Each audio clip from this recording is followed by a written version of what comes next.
Yeah, good morning. Good morning, everybody. Good morning, good afternoon, good evening, everybody. And yeah, you know how it has been done.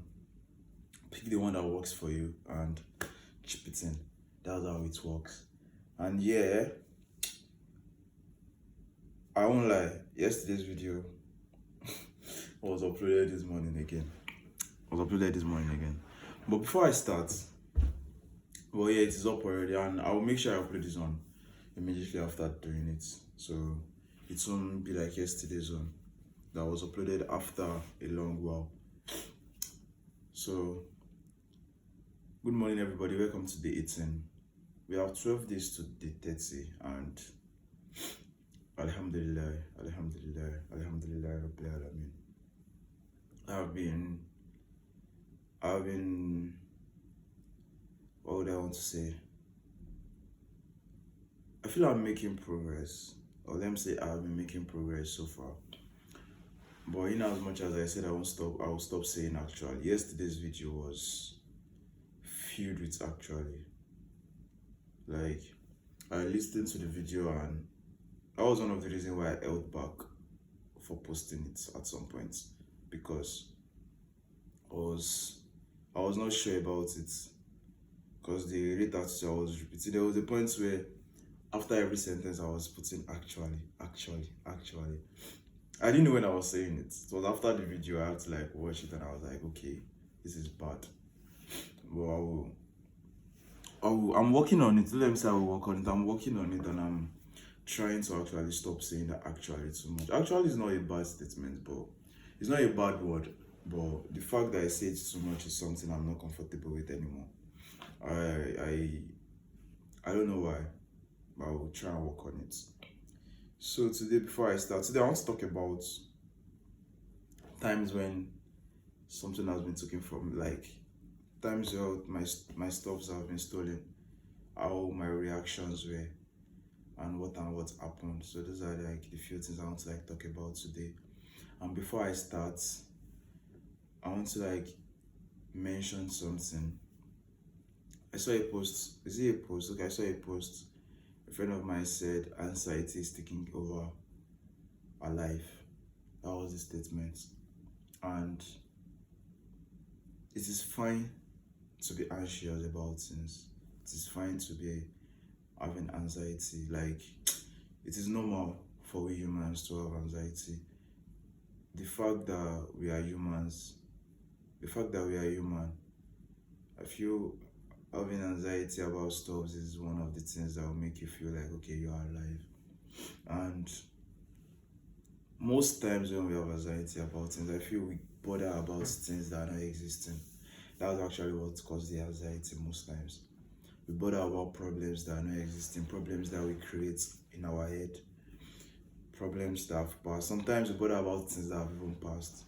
Because, okay, someone treated you this way 2020, so you're in 2023 now, you're being careful of how you relate to people because you don't want to be treated that same way again.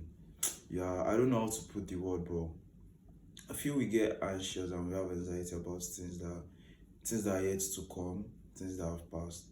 Like, if we tend to focus on our present, if we tend to like focus on your present, what is going on in your life at the moment, I feel the way we have anxiety is going to reduce. And another thing I do, and I feel it works for me. Apart from anxiety, it works for depression also. I tend to just be grateful for the little things in my life. No matter how depressed you are, no matter how low you are, there's a certain thing in your life that you can be grateful for, because there's someone somewhere that wants to be like you. There's someone somewhere that wants to be where you are. In as much as you are thinking about the future, you have to be able to like sit back and look into your life and thank God for the little things you have. And I feel that's the reason why God himself asks us to be grateful to him. You can't be grateful to God and you'll be depressed. Like, I don't know, I've not seen someone that is actually like grateful to God for every little thing that is around him. Every little thing that is around him that will be depressed or that will be having anxiety. Just trust God and be grateful to God. Anxiety and depression won't come your way, sincerely. You can't be thanking God for the little things in your life and be depressed, because you won't even have time to be depressed. Because there are a lot of things, guy. There are a lot of people that can't talk. There are a lot of people that can't hear. There are a lot of people that can't see. There are a lot of people that can't feel. There are a lot of people that can't smell. Like, there are a lot of things that you can just sit down and say, okay, I'm up today. Thank God for this. So people don't even have anything to eat. But you are there bothered that, okay, your friends are traveling abroad, you're having anxiety because of that. You are being depressed because of that. You are being depressed because, okay, your friends are wearing nice clothes, they're having big phones.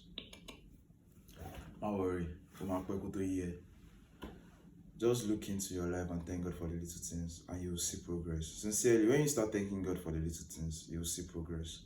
I'm a I'm a living proof for it. I've tried it several times and it works for me. I'm not where I want to be, but I tend to always like give thanks to God for every position that I am. And one way or the other, I see peace in that. Like, I see a very good peace in that. So that was just by the way. Let's go to today's topic. Today I want to talk about my reactions when stuffs were stolen from me. I've lost stuffs. I've misplaced stuffs, several stuffs, but there's a difference thing when you misplace something and someone took something from you. Like, there are two different feelings. Okay, I'll talk about. I have several experiences. I have one. I caught one guy. He was trying to steal my phone. I caught him, and when I was in Part 1, I lost two phones. Through two thefts, actually thefts. They stole my phone. Part 1 also theft, but that one I was not around. My system also. That one was theft. My system. Then what else again? And I've actually experienced a robbery before, live robbery with guns. So I'm going to talk about everything today. I feel today's one should be interesting, and hopefully it's not going to be blur, because I kind of like set the camera very well today, and I just hope it's going to be like very very sharp and all, because people are complaining about the fact that the videos are not as sharp as before anymore, and I understand. I understand actually. I know also. I'm still saying actually, but I feel I said it when it was needed. Let me say that. I said it when it was needed. So the first one was Ojudioba. It was in Ijebu. I caught the guy. The guy was not able to go with my phone. It was a BlackBerry cuff since then. I was working with my brother. I had this chinos trouser or this palm trousers. That was what I wore that day for the Ojudioba. Then I had two phones, one BlackBerry and one Nokia Touchlight. The BlackBerry was here. I can't forget. It was on my left side, and the smartphone was on the right side. It was a very rowdy kind of all this normal festival carnival stuff. So people were walking, like we were much on the road. We were touching each other, like body was touching the body and all. My brother was beside me. Then we were going along the line. A guy stopped me and he was talking to me about, what was it called? No, he didn't stop me yet. We were walking, and all of a sudden, this guy called my attention to the fact that I had this palm I just bought then, Prada. There was this Prada palm I just bought then. I don't know if you all know the palm. The palm was trending then when I was in GSS class. Like, I was in SS2 or SS3 then. So I had this palm, and the guy was like, I feel it was a strategy, guy. This guy actually removed my phone while he was talking to me. It was mad. I won't even lie. It was like, these slippers you are wearing. He said he has been noticing me since I've been walking. Like this, I'm not carrying my leg very well. That will spoil the slippers easily. That I should be carrying my leg one after the other. Guy, this guy literally removed my phone when he was lifting my leg. Like, he removed the BlackBerry already. I didn't know. So he now came to the other side. It was not like he moved from where it was here. He removed the BlackBerry. So he moved to my right side. That was where he fucked up. He should have just left after taking the BlackBerry. But he didn't know the second phone was a small phone. He thought it was a big phone. He wanted to he wants to do me dirty, like totally. So he moved to this side and he was like, he wanted to tell me to start moving my second leg also. And all of a sudden, I just came out of it like, okay, why am I answering this guy? Who the fuck is he? For me to just look at his hand, Behold, he was still holding the BlackBerry. Like he was about to put it inside his pocket. Like he was still holding it. He just wanted to like take the second one. I just stretched my hand like this. I could not shout. I could not hold him. I was just, this feeling when somebody like I was actually shocked that wow, how did you actually take it? But I collected it back and he left. It was like he started begging me that I should not shout because no worry, if I had shouted that day, it won't be the same story because people were much and now Nigerians are angry and no worry, they won't like the fact that you're trying to steal when we are having a celebration. And it was Ojidioba. Like securities were around, all those kind of stuff were around. So I didn't shout. But when I got home, then I start picturing the stuff in my head that imagine I didn't actually catch that guy with my phone. What would I do when I get to? I started like imagining a lot of stuff that imagine getting home and I got to before I realized that I didn't have my phone with me. Guy. Because guys, it was a BlackBerry Cup 6. I was like one of the biggest boys then. Even though I don't act like I was one of the biggest boys then in my school. I swear, I was like one of them. Because bro, for you to be using a BlackBerry Cup 6 then, I've forgotten how I got that phone, sincerely. It was my aunt here, Aunt Tower. Aunt Tower gave me that Cup 6 then. I used BlackBerry then. I used Boat 5 serve at some point. I used Cup 6, I used Boat 5. There was this one that I had touch screen, a P1 or something. You don't go like that. That was the first time I experienced that kind of stuff. But I caught the guy. The second one happened like in school fair. It happened in a week. I lost 2 phones in a week. Guy, I noticed I wanted to cry. I cried. Because when the first one was gone, I had to like just take out. The first one was a Techno. Was it Techno P8? It was a Techno then, one popular Techno then. I bought the Techno from a student also. So that day we went, my friends and I were outside. They were doing a carnival in front of Anglo Most then. Dotson, Big Dreams, Special. That was the night I met Special. There was this guy, Apple.com. That was the night I met Special in OAU then. There was it a party or I don't know if I should call it a party or just like this normal dancing and drinking that they used to do in front of our grandmas. We were shy, everybody was there. Bro, lo and behold, I was so tired. I had some drinks that day. And I entered my room. My room was actually a very safe place. We had no thief in our room. So we like leave our things. Do we leave our things anyway? Or that night I was reckless. Let me just put it that because I don't leave my own things anyhow. But my room was a safe space that okay, people don't steal each other's stuff. So I was not expecting it to happen. It was an outsider that stole my phone sharp. I won't say it was my roommate because it was an outsider. I kept the phone on the bus and I slept off. And I woke up, I didn't see my phone again. When you wake up and you can't find your phone again and you just okay, Otilo. I had the second one. That was why I said Otilo. I was not that pained because number one, I bought it myself. So it's not like I owe anybody an explanation of where is your phone and start explaining that bye, Luciele. So it was mine. It was my money I used there. So I don't want to explain to why the phone was misplaced. Until they stole my Samsung. I wanted to run mad. It was in law. Guy. That law, a lot has happened to me in law.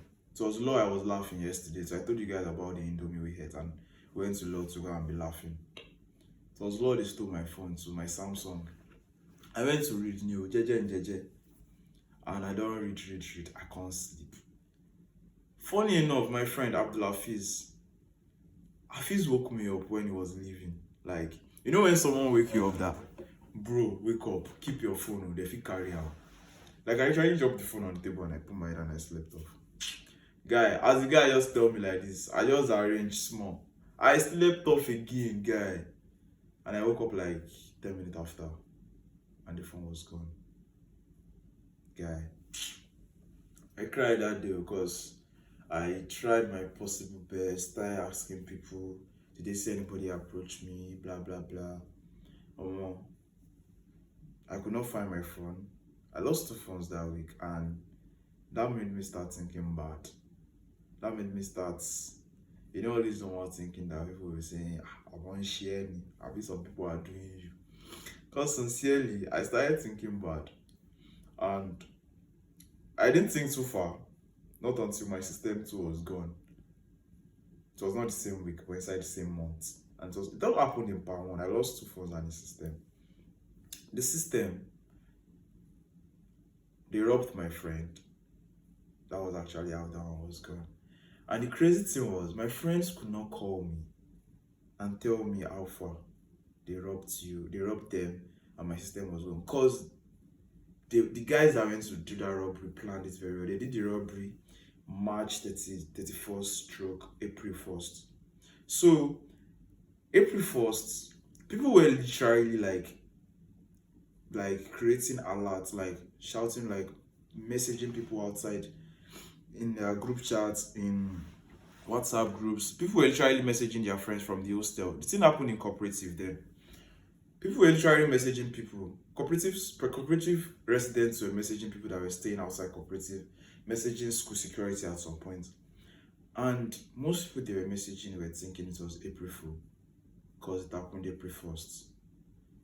Like, it was that crazy. So I feel those guys actually planned it, because they took their time with the robbery. The way my guys told me about the robbery. My stem was gone before I came back from Ibadan. I went to Ibadan, to my aunt's place in Ibadan then. And I got back from Ibadan and I realized that my system was gone. I didn't know what to say. That month was just so crazy for me. I called my dad and I complained, asked him to pray for me. That a lot of stuff are going on, that I lost 2 phones and a system in a month. To me, it was not normal. Because sincerely, I don't misplace things that way. And I feel that was the last time I've lost something that way. Like, that was the last time such has happened to me. To lose things. I feel that was the first time. And that was actually like so far. Then the last one was the robbery. This one was when I was very, very, very young. I literally made it the last one to talk about, because the robbery now, guns and all were involved. I was at my grandma's house. My grandma is a very, very strong woman. Like, I don't know, but if I won't marry Shao, you guys be strong woman, no worry. You guys be very, very strong woman, because you have to raise my kids now. Now you want to raise my kids. And by their mother we shall know them. That I can say. By their mother we shall know them. My grandma is a very, very strong woman. So therefore my mom is also a very, very strong woman. My grandma actually called police when the operation was going on. She excused herself though. They gave her this agbalagba freedom. She told them she wanted to enter the toilet. So she went to the toilet, she hid her phone in her wrapper. Because normally, thieves would not collect everybody's phone. But she found a way to like hide a very small phone. And she went inside the toilet, called vigilante, called every security operative she could call then. And I remember my hands and Kafaya chased the thieves. When the police came, when the thieves realized that okay, police were coming, they started running away. And my hands chased them on foot. I was not outside, I didn't see her running, but people said that was what happened. Because me, I was just inside lying down. They asked everybody to lie down. My brothers were, can you believe the operation was going on? And my brothers were just in one room playing. They didn't even know that thieves were around. Like, the thieves entered the room where they were playing to go and search for things they need to like steal. And they didn't even know those people were thieves. They were just there playing jejely on their own. They don't even care. So it was when the operation was done, everybody was now telling them that people were blah blah blah, thieves came. But they were too small, because I was very, very young then also. So I doubt if they will understand what was going on. But I knew I was reciting Kulu Allah Ahad, Allah Samad, Lam Yedid Walam Yulad, Alam Yekula Kufuwan Ahad. Because those were the only surahs I knew then. Surah to Nas, Surah to Falak, and Surah to the class. I was reading them back to back when I was lying down. Guys, robbery is a very bad thing, and I've experienced a lot, kind of. Because my primary school set was very, very close to Bank Road in Ijebu-Ode. And then robbery was rampant in Ijebu-Ode. I'm not like very, very rampant. Anytime like this afternoon, our teachers would say, yeah, everybody lie down, enter under your desk, just stay there till you are done. It was a very crazy thing growing up in that Ijebode. Robbery, cultists, a lot of shit. But we thank God for life. We are here today, surviving it and thugging it. So therefore, I want to believe you all are enjoying your weekends already, because today is Saturday, why not? And I realized that I don't have breaks anymore. I went from doing exercise 3 days in a week to wanting to always get up from my bed every morning to jog. This year I started taking like weekend breaks. I won't run on Saturday and Sundays. But in the long run I realized that no, I'm always wanting to like step up. Like I'm always wanting to like get up from my bed and go and run. I don't know what's chasing me, but it is paying off well. Sincerely, it is paying off well. So therefore, I'm going to like put an end to it here. I want to believe it is over 10 minutes already, or more than 10 minutes. If not, then so be it. Sorry. It's been long I asked you guys to subscribe, and I feel the reason I've not been saying you guys should subscribe is because the quality dropped, and sincerely, I'm not happy about it. I have to like let you guys know. And low key, it is making me lose energy. I'm getting tired, but at the same time, I'm trying not to get tired. I'm trying to like get to 30 days and be able to say, okay, yeah, I did it. And I will actually like you guys to stick around with me to get to the 30 days. So for this, like, comment, subscribe, and share. Drop reviews and drop comments. All comments are appreciated, sincerely. All reviews are appreciated. Love you. Peace out. Ire ò ní wọ́n nílé gbogbo wa o, owó ò ní wọ́n nílé gbogbo wa, ayọ̀ kò dẹ̀ ní wọ́n nílé gbogbo wa. Love, light, and prosperity, and may we all be happy forever. Enjoy the rest of your weekend.